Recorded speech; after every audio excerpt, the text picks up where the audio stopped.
शरद पवार जी उनके साथ में कोई उनकी पार्टी नहीं रही है। गिने चुने एमपी उनके साथ में 2-3 लोग उनके साथ में हैं। एमएलए उनके 55 थे तो उसमें से 8-10 भी उनके साथ में नहीं है।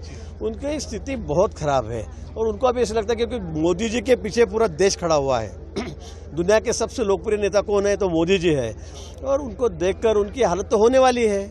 और इसलिए मुझे ऐसे लगता है कि कुछ भी बातें बोलना, कुछ भी बातें कहना, ये भी आजकल उनका स्वभाव हो गया है क्योंकि उनका कोई बेस नहीं रहा।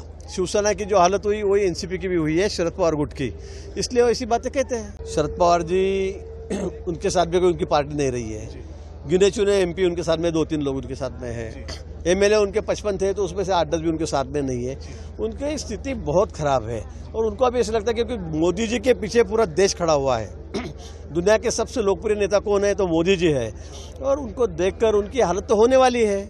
और इसलिए मुझे ऐसे लगता है कि कुछ भी बातें बोलना, कुछ भी बातें कहना, ये भी आजकल उनका स्वभाव हो गया है क्योंकि उनका कोई बेस नहीं रहा। शिवसेना की जो हालत हुई वही एनसीपी की भी हुई है, शरद पवार गुट की, इसलिए वो ऐसी बातें कहते हैं। शरद पवार जी उनके साथ में कोई उनकी पार्टी नहीं रही है। गिने चुने एमपी उनके साथ में 2-3 लोग उनके साथ में हैं। एमएलए उनके 55 थे तो उसमें से 8-10 भी उनके साथ में नहीं है। उनकी स्थिति बहुत खराब है और उनको अभी ऐसा लगता है क्योंकि मोदी जी के पीछे पूरा देश खड़ा हुआ है। दुनिया के सबसे लोकप्रिय नेता कौन है तो मोदी जी है और उनको देखकर उनकी हालत तो होने वाली है।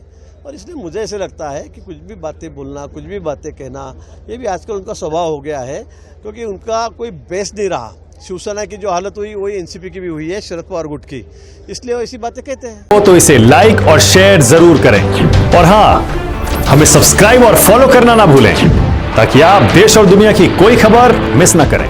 तो जुड़े रहिए हमारे साथ और देखते रहिए न्यूज़ 24।